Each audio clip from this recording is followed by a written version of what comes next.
아침을 뉴스로 깨웁니다. YTN 라디오 출발 새아침. 청취자 여러분 안녕하십니까. YTN 라디오 출발 새아침의 백병규입니다. 이명박 전 대통령의 구속 여부를 가리는 영장실질심사가 내일 열립니다. 이 전 대통령의 구속 여부는 내일 밤 늦게나 다음 날 새벽쯤 결정될 것으로 보이는데요. 이명박 전 대통령은 이 자리에 출석하지 않겠다고 밝혔습니다.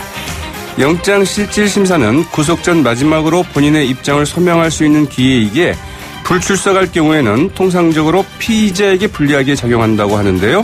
이명박 전 대통령이 이 같은 판단을 내린 이유, 그리고 검찰이 제시한 구속영장엔 어떤 내용들이 담겼는지 오늘 3부에서 검찰 출신 변호사와 함께 자세히 알아보겠습니다.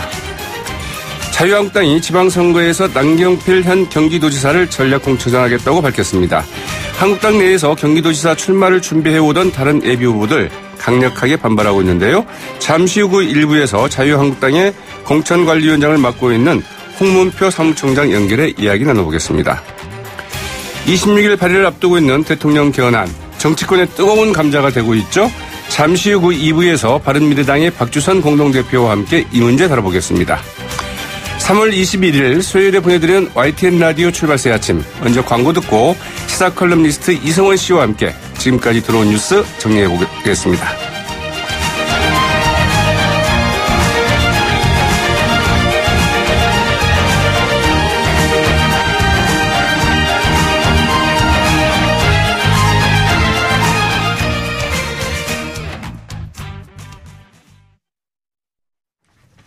지금까지 들어온 뉴스 이성원 시사 칼럼니스트와 함께 짚어드립니다. 안녕하십니까? 네, 안녕하세요. 오늘도 날씨가 제법 쌀쌀해요? 굉장히 춥습니다. 그러게요. 네.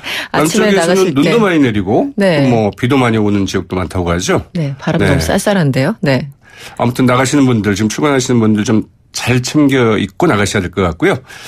박근혜 전 대통령에 대한 그 탄핵 정국 당시 이 국방부가 치안 유지를 목적으로 군 병력 동원은 물론이고 무기 사용 가능성까지 따져본 정황이 내부 문건으로 확인이 됐다고요? 네, 이런 게 설로만 얘기가 있었는데 사실은요, 지난해도 마찬가지고요. 근데 문건으로 확인됐기 때문에 굉장히 충격적입니다.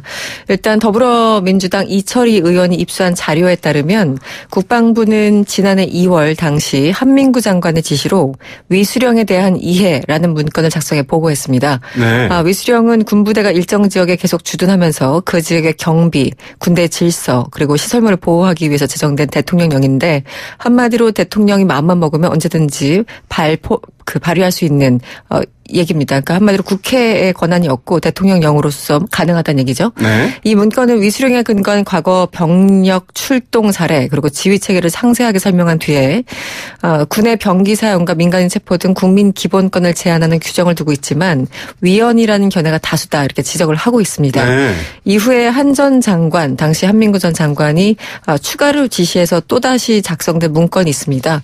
그 제목은 군의 질서 유지를 위한 병력 출동 관련 문제 검토라는 문건인데요. 여기에는 비상계엄과 위수령 그리고 부대 직제령 등 더 많은 선택지가 언급되고 있다고 합니다. 네. 이 문건에서 국방부는 이런 얘기를 하고 있습니다. 위수령에 의한 병력 출동은 광역자치단체장의 요청에 의한 것이나 병력 출동에 관해서 능동적으로 협의 요청은 할 수 있다 이렇게 밝혔습니다. 네. 그러면서 위수령상 근거가 없다고 하더라도 자위권 행사나 현행범 체포 등 이런 경우에는 비례의 원칙 등에 입각해서 소극적 무기 사용은 가능할 것을 판단했다 얘기를 했습니다. 말이 좀 딱딱하고 어렵긴 하지만 한마디로 군이 무기를 쓸 수 있는 구체적인 상황에 대해서 거론하고 있기 때문에 네. 굉장히 충격적이라고 할 수 있습니다. 네.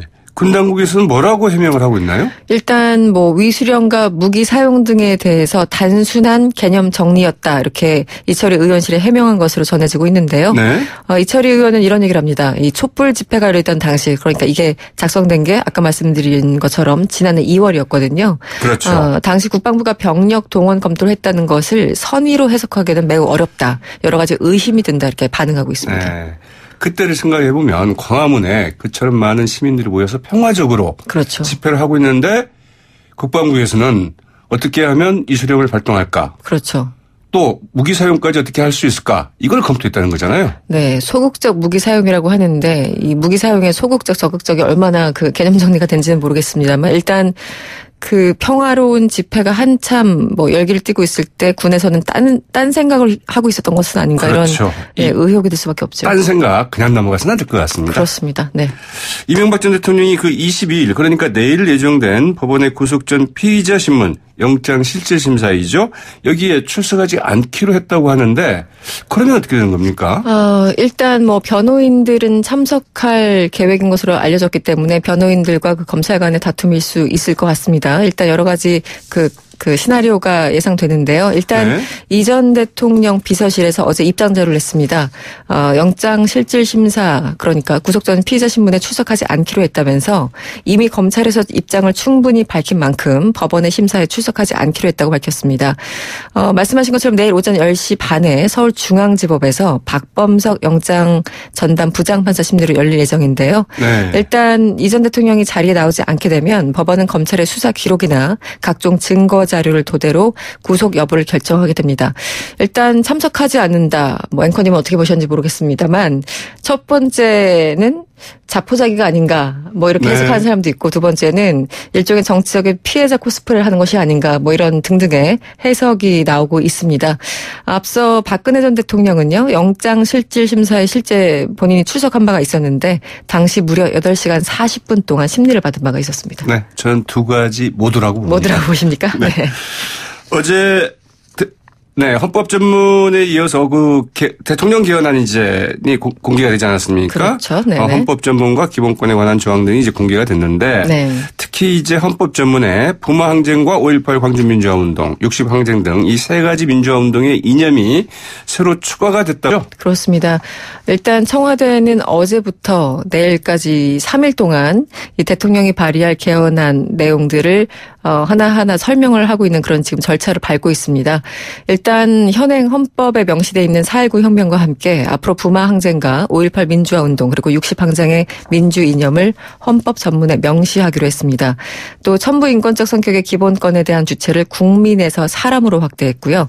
다만 직업의 자유와 재산권 보장 등 사회권적 성격이 강한 권리 그리고 자유권 일부에 대해서는 그 주체를 국민으로 한정했습니다. 네. 이 국민과 사람의 개념이라는 거 뭐 여러분들 아시겠지만 지금 우리나라에 뭐 망명자, 뭐 이민자 그리고 외국인 굉장히 외국인 노동자들이 많이 들어와 있죠. 네. 네. 근데 국민은 굉장히 그 대한민국 국민이라는 한정적인 개념이기 때문에 천부 인권이라는 어떤 기본적인 기본권을 중시한다면 사람이라는 개념이 훨씬 더 적합하다 이렇게 의미를 가진 것으로 이해하시면 될 것 같습니다. 네, 저는 처음에 이거 듣고 네. 상당히 충격적이었습니다. 국가는 그렇습니다. 당연히 국민을 기초로 한다. 뭐 그렇죠. 국민, 그다음에 영토, 뭐 이렇게 국가의 기본 요건들 있잖아요. 새 그렇죠. 요건이 있는데 그렇죠.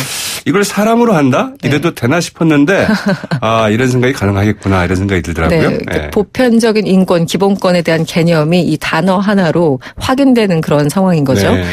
그리고 근로라는 용어를 노동으로 수정하고 동일 가치 노동 그리고 동일 수준 임금 이 의무를 명시했습니다. 이 근로라는 그 단어도 사실은 사용자 입장에서 썼던 거기 때문에 네. 노동이라는 단어가 훨씬 더 적합하다 이렇게 판단을 내린 것 같고요. 또 공무원에게 노동 3권을 인정했습니다. 다만 군인 등 일부는 이를 제한한다고 밝혔습니다. 오늘 경제신문들 보니까 네. 나가도 너무 나간다 이렇게 나오더만요. 네, 그렇습니까? 그래도 공무원에게 노동 3권을 확실하게 인정한다고 하는 것 자체가 굉장히 상징적인 의미가 있는 것 같고요. 그리고 조국 청와대 민정수석이 이제 어제부터 발표를 하고 있는데 오늘의 경우에는 지방 분권과 국민 주권 부분을 공개하기로 했고요. 특별히 수도 조항이 가장 관심이 가는 대목이 아닌가 싶습니다. 네. 가수 조용필과 윤도현, 정인, 서연, 걸그룹 레드벨벳 등이 포함된 예술단이 그 4월 초 평양 무대에 서게 됐죠? 그렇습니다. 남북 간 예술단 평양 공연을 위한 실무 접촉이 판문점 북측 통일각에서 열렸습니다. 통일부는 어제 공동 보도문에 합의했다고 밝혔는데요. 일단 우리 남측 예술단은 160여 명으로 구성돼 있고요.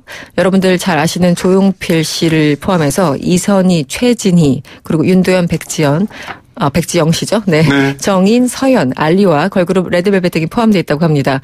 보도문에 따르면 예술단은 3월 31일부터 4월 3일까지 평양을 방문해서 두 차례에 걸쳐서 공연을 하게 됩니다. 일단 사전 점검단은요. 내일부터 그러니까 22일부터 24일까지 평양을 방문해서 네. 여러 가지 설비나 기재 설치 등 실무적인 내용을 협의할 예정이라고 밝혔습니다. 윤상 씨가 우리 대표단 수석 대표로 이제 참석을 했잖아요. 그렇죠. 네. 보기 좋더라고요. 굉장히 보기 좋죠. 네. 네. 그런데 이제 북측과 네. 무슨 노래를 어떻게 할 거냐 이거 가지고 합의를 못 봤는데 북측에서 잘 몰라서 잘 몰라서. 이 내용을 도대체 무슨 노래인지 잘 몰라가지고 네. 합의를 보기 어려웠다 뭐 이런 이야기도 있더만요. 네. 가사를 검열하는 건 아니겠죠? 그렇죠. 네. 이 핀란드에서 현지 시각으로 20일이죠. 이제 그 남북한과 미국 간의 그 1.5 트랙 방관 반민 대화가 있었는데. 네. 오는 그 4, 5월 각각 예정된 그 남북 정상회담과 북미 정상회담을 놓고 다양한 논의가 이루어졌다죠? 그렇습니다. 이 반관 반민 대화 그러니까 뭐 그 공직에 있는 사람들과 또 학자들이 같이 모여가지고 여러 가지 대화를 나누는 그런 자리인데요. 일단 이번에는 북한 최강일 외무성 북아메리카국 국장 직무대행이 북측 대표로 참석해 상당히 주목을 받고 있습니다. 네. 이번 내용에 대해서 뭐 확실하게 알려진 건 많지는 않습니다만 아무래도 말씀하신 것처럼 북미 정상회담 그리고 그 남북 간의 정상회담이 열리기 때문에 한반도 비핵화 문제가 중점적인 내용으로 거론된 것으로 알려지고 있습니다. 네. 일단 우리 대표단 측 김준형 한동대 교수는 한 기자와 만났는데요. 애초 서해와 비무장지대 등에서의 긴장 완화 등을 논의하기 위한 자리였지만 변화된 상황을 감안해서 정상회담이 주요 논의 대상이다 이렇게 밝혔습니다. 네. 오늘 말씀 고맙습니다. 고맙습니다. 지금까지 이승원 시사칼럼니스트였습니다.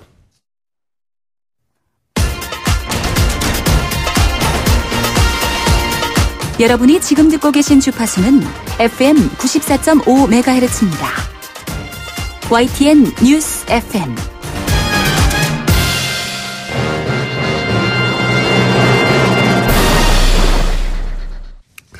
어제 청와대가 헌법 전문을 포함한 대통령 개헌안의 일부를 발표를 했죠. 오늘은 그 지방분권을 포함해 2차 발표가 있을 예정입니다. 야권은 여전히 크게 반발하고 있습니다만 이 청와대는 그 26일 개헌안을 발의할 그 계획으로 있죠.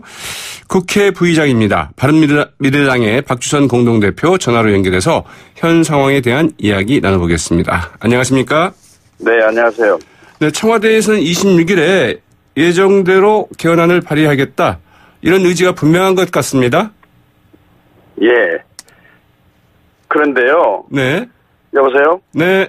말씀하시죠. 이것은 대통령께서 개헌안을 발의를 한다는 것은 어차피 여야가 합의가 안 되면 개헌이 불가능한데 네. 지금 여야가 합의가 안 되고 있는 이 시점에서 또 그렇다고 여야를 함께 대통령이 만나가지고 개헌안을 이러이러한 방향에서 논의를 하고 통과를 시키도록 합의를 하자고 하는 그런 절차도 일체 없이 또 이번 헌법 개정이 필요한 이유는 박근혜 국정농단과 권력 남용의 반면교사로 대통령 권한을 축소를 해가지고 국정농단이 다시는 없도록 해야 한다는 측면에서 개헌이 필요하다고 국민들이 인식을 하고 있는데 지금 대통령 혼자서 지금 오히려 재앙적 대통령의 그 아주 권위를 100% 활용하고 오히려 오만에 빠져 있는 모습을 보지 않느냐 이렇게 지금 평가를 하고 있습니다. 네. 그래서 저희들은 어차피 이 상태에서는 개헌이 안 되는 줄 알면서도 개헌안을 제시한 것은 청와대 극단의 개헌 쇼고 그다음에 지방선거를 앞두고 우리는 개헌하려고 그랬는데 야당이 반대해서 개헌을 못했습니다라고 하면서 개헌을 지지하는 대다수 국민들의 표를 여당의 지방선거 승리로 이끌기 위한 계략에서 나온 정략이다. 네. 그렇게 평가를 하고 있습니다. 지방선거에서 여당에게 유리하게 작용할 수 있기 때문에 이처럼 대통령 개헌안 발의를 강행한다? 이렇게 보고 계시는 겁니까? 아니 어차피 국회에서 통과시키려는 노력을 대통령이 하지도 않고 그다음에 이 상태에서는 국회에서 통과가 된다는 것은 불가능하다는 것을 다 알고 있지 않습니까? 네. 그래서 이런 경우에는 이제 물론 국회가 자업자득이죠. 1년 동안 헌법 개정에 대한 기구가 개헌특위가 만들어졌는데 하나도 합의점도 도출하지 못하고 그렇기 때문에 그런 건데. 그러게요. 그래서 저는 이것을 계기로 해가지고 국회가 하루빨리 개헌안을 합의를 하고 그 개헌안을 지방선거 때까지는 통과를 못 시킨다 할지라도 지방선거 이후 가장 빠른 시일 내에 통과시킨다는 국민 합의 내용을 국민께 보고를 드리고 약속을 해야 된다. 저는 그렇게 생각하고 있습니다. 어제 이 시간에 민주당의 이인영 의원이 나왔는데요. 어쨌든 대통령 개헌안을 이렇게 발의라도 해놓아야 국회 내에서 협의가 이루어질 수 있고 또 국회에서 언제라도 이 단일안이 만들어진다고 한다면 대통령안을 철회하겠다는 게 그 청와대와 그 대통령의 생각 아니겠느냐 이렇게 얘기를 하고 있습니다. 그것은 그 여당이 대통령을 입장을 변호하고 옹호하기 위한 이야기고 네. 어차피 철회를 하려고 한다면요 뭐 그렇게 그런 비용을 들여가지고 이 지금 개헌안을 놓고 잘 됐니 못 됐니 하고 여야가 나눠져 있고 국민이 또 조금 분열하고 있고 이런 상황인데 네. 굳이 이런 방법을 쓸 필요가 있나요? 오히려 여야 대표들을 대통령이 나서가지고 설득하고 이해시키면서 하루빨리 만들자고 협의를 하고 합의를 도출하는 노력을 해야 될 거 아니에요? 네. 이래가지고 개헌안이 국회에서 이제 통과가 안 되면 이건 사실상 국민이 만들어주는 국회 운영의 협치 제도가 완전히 파괴돼버린 거기 때문에 다른 국정도 수행할 수가 없습니다. 네.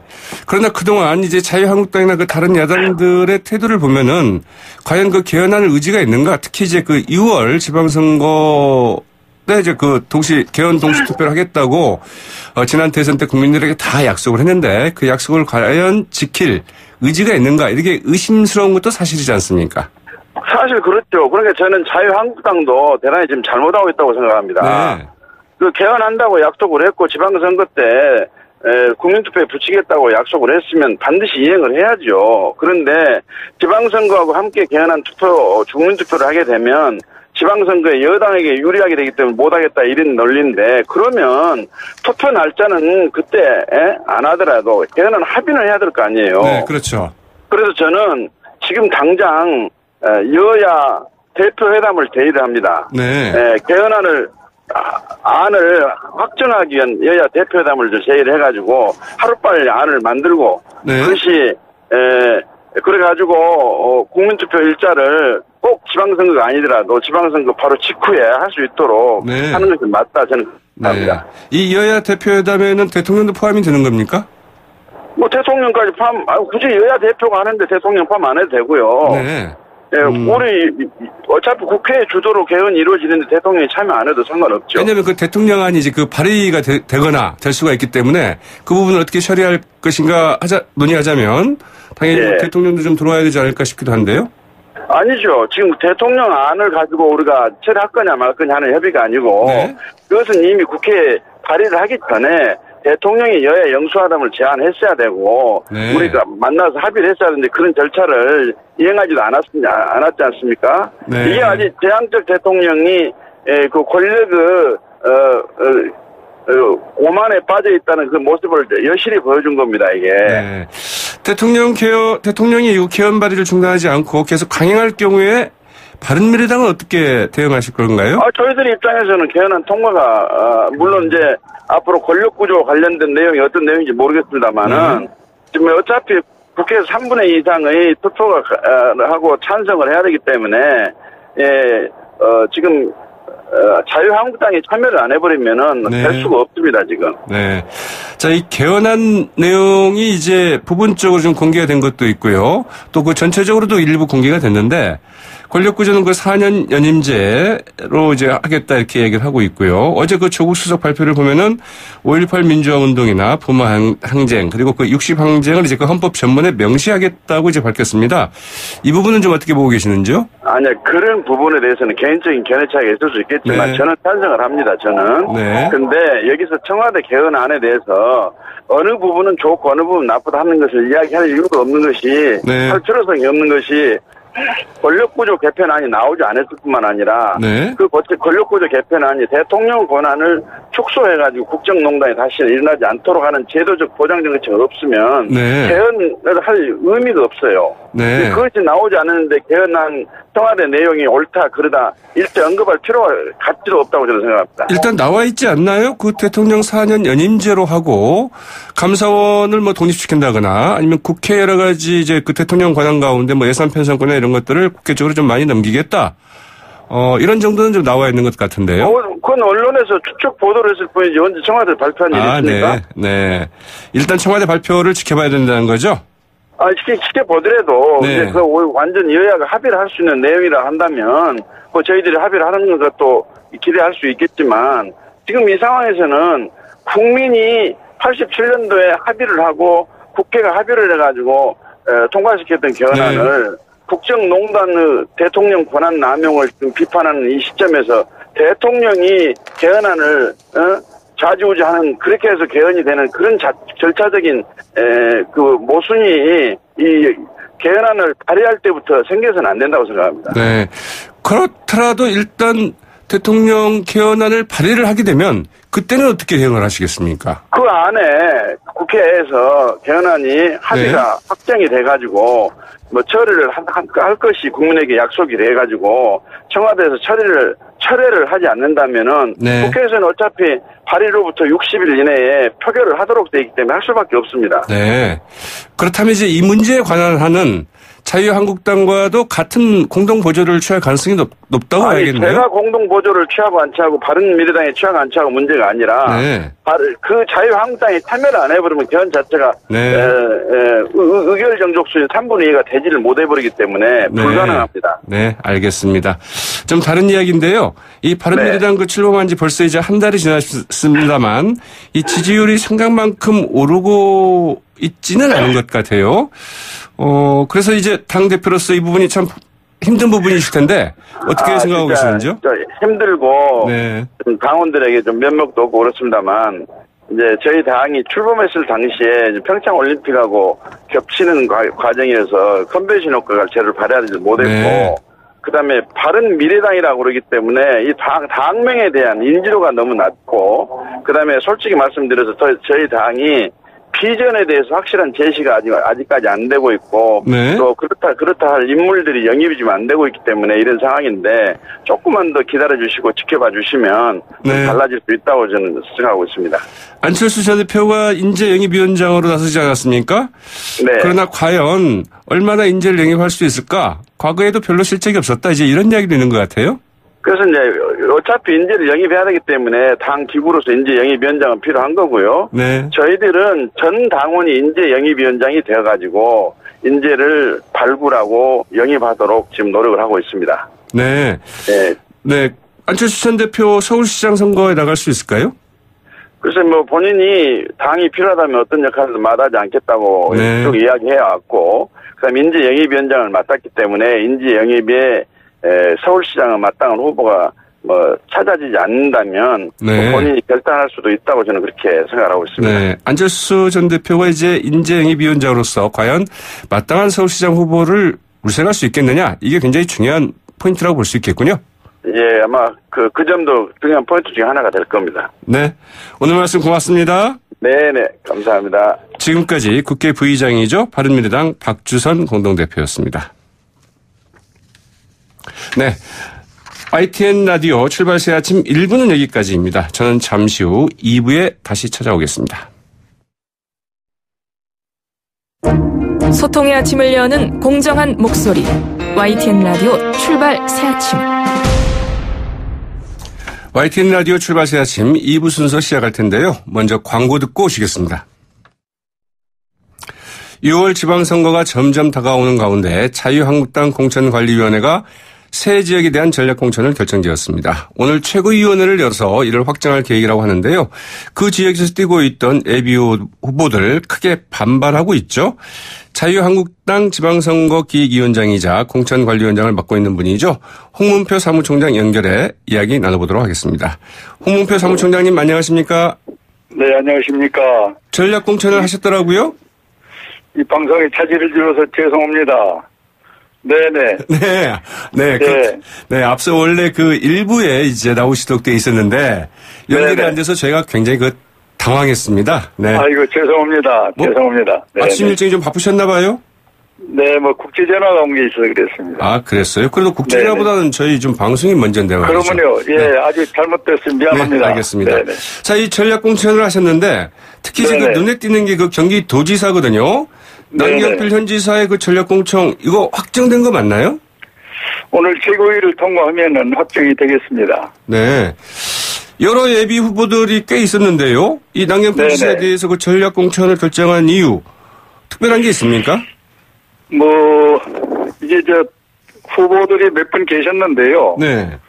이제 그분들과 비교 우위를 하고 있는 몇 가지 저희들 방법이 있거든요. 네. 그 부분에 대해서 월등히 남 지사가 앞서가는 걸로 돼 있고, 또 하나는 이제 그 도민들의 나름대로 저희들이 보는 평가와 전문가들의 평가가 아주 좋다라는 평가 속에서 이 남경필 이 후보의 그 탁월한 나름대로의 경륜을 빨리 조기에 공천을 해서 네. 이 경쟁력을 높이자 하는 뜻에서 이렇게 결정을 했습니다. 네. 그러나 그 예비 후보로 뛰고 있던 분들 아주 강력하게 반발을 하고 있는 것 같은데요. 이 예비 후보들이 기자들에게 보낸 그 문자 메시지를 보면은 이런 말들이 있습니다. 이 깜도 안 되는 그 당대표가 한국당을 그 최악의 구렁텅이로 밀어넣고 있다. 여론조사 참패를 예고하고 있는 그 후보를 공천하는 전략은 도대체 뭐냐? 이런 지적들을 하고 있는데요. 네네. 글쎄 이제 그들 나름대로 할 얘기가 있겠지만은. 네. 공심위에서 한두 가지가 아니라 종합적으로 보고 내린 결정이기 때문에 그렇게 트집을 잡는다든지 이상한 얘기를 하는 걸 일일이 저희들이 대꾸할 그런 필요는 없다고 보고 있습니다. 네. 네네. 그나저나 서울시장 후보 누가 네네. 좀 정해졌나요? 아니 지금 우리가 몇 분 중에 좀 너무 조기에 등판을 해서 준비되지 않은 그런 분도 계셨고. 네. 또 그런 여러분들 중에서 이번 주나 아니면 다음 주 초에 훌륭한 분을 모실 수 있는 그 준비를 나름대로 하고 있습니다. 네. 그러면 그 서울시장도 결국 그 전략 공천을 할 예정인 거죠? 그렇습니다.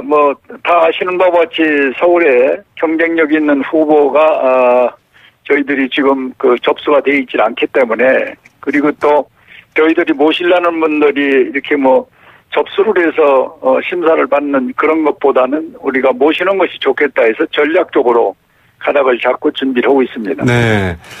인재영입이 안 될 경우에는 그 서울시장 후보로 그 마땅한 후보가 없을 경우에는 이 홍준표 대표가 직접 서울시장 선거라도 나서야 된다.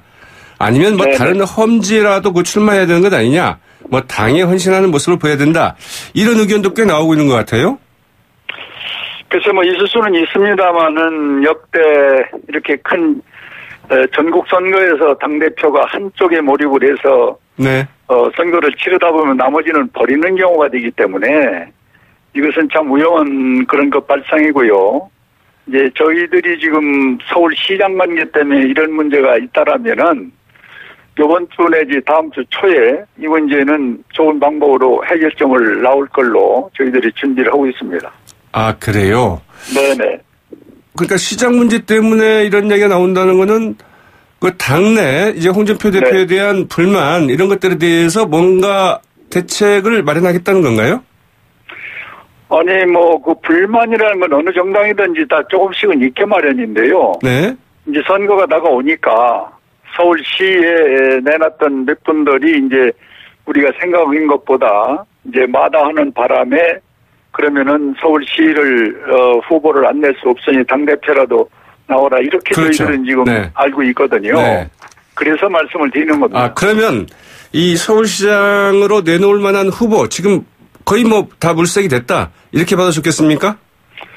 글쎄 참 조심스럽습니다만은요.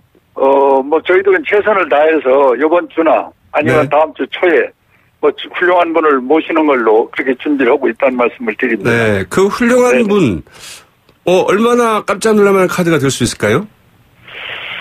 글쎄 이 국민이 보는 측도에 따라 다르겠습니다만 저희들로서는 많은 공을 들이고 네.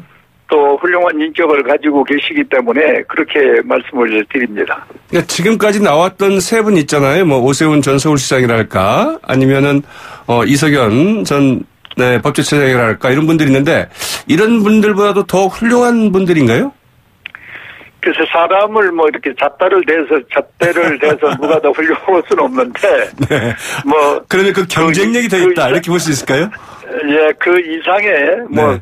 그렇게 표현하기는 그렇지만 어쨌든 훌륭한 인격을 가지신 분이기 때문에 네. 저희들이 그 이상 얘기하면 또 조심스럽습니다. 그러면 하나만 더 묻겠습니다. 네네. 언론에 일단 언급은 됐던 분인가요? 언급은 됐었습니다. 아, 그래요? 네. 네네. 그러면 저희가 좀 한번 맞춰보도록 하겠습니다. 네. 네네. 자, 그런데 이 홍준표 대표 이야기가 당 안팎에서 계속 좀 나오고 있는 것 같고요. 특히 네네. 이제 중진 의원들이 뭐 내일 별도 모임을 갖고 이 홍준표 대표에 대한 대책을 논의하겠다. 뭐 이런 얘기까지 나오고 있어요. 뭐 큰 전쟁을 앞두고 우리가 화합해서 단합해서 싸워야 되는데 네. 이렇게 이제 자기 개인의 조그마한 불만을 가지고 몇 명이 모여서 이러쿵저러쿵 하는 것은 우선 바람직하지 못하고요. 네. 또 그분들이 또 우리 당에 나름대로 또 역할을 하는 분들이니까 좋은 의견이라면은 같이 들어서 또 당의 전열 정비를 새롭게 해서 네. 뭔가 이번 6월 13일 선거를 위해서 같이 해야 되겠죠. 한번 네. 얘기를 들어보겠습니다. 네, 알겠습니다. 네네.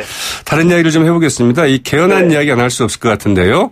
네네. 청와대는 그 대통령 개헌안을 그 26일째 발의하겠다고 이제 입장을 밝혔고요. 그러면서 네네. 이제 6월 지방선거와 그 개헌 동시 국민투표, 이 국민과의 그 약속 아니었느냐, 반드시 좀 지켜야 된다. 이 정치권의 그 대승적인 결단을 촉구한다. 이러면서 이제 그 야당을 압박을 하고 있는데, 어떻게 대응하실 겁니까? 글쎄, 이 개헌 문제는 뭐, 연일 나오기 때문에 우리가 뭐 더 구체적 설명은 필요 없는데요. 네.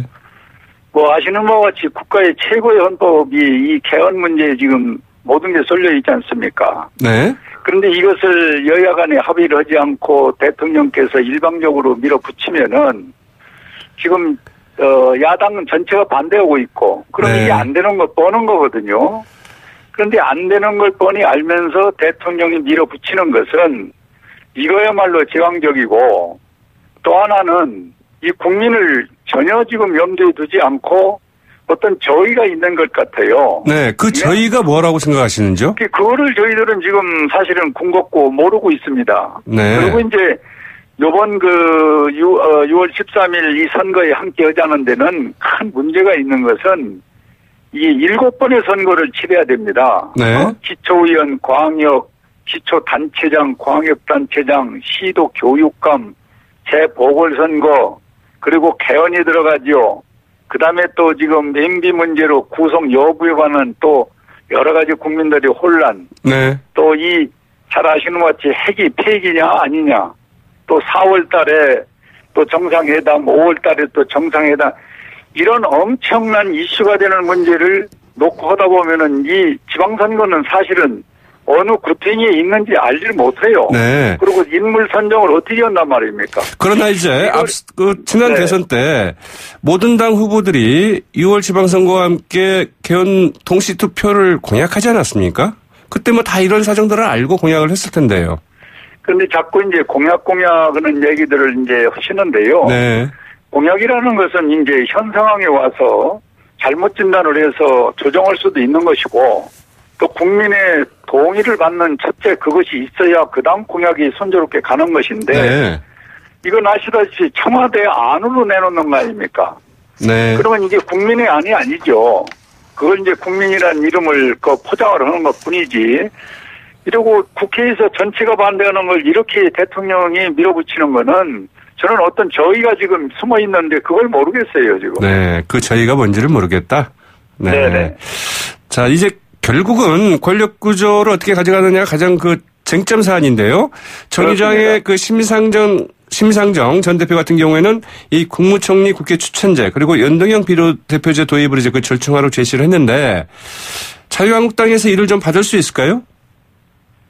저희들은 어떤 문제라도 지금 권력구조 문제를 분명히 하고, 네. 그리고 이제 지방분권 문제에서는 이제 여러 가지 정당 간에 지금 엇갈리는 부분이 있지 않습니까? 네. 그것을 정상적으로 테이블에 올려놓고, 얘기를 해서 이 문제를 국회에서 가능하면 해결해야지, 대통령의 권한으로 하는 이 자체가 지금 있을 수 없는 것을 국회가 네. 못 받겠다는 현재 상황 아닙니까? 네. 알겠습니다.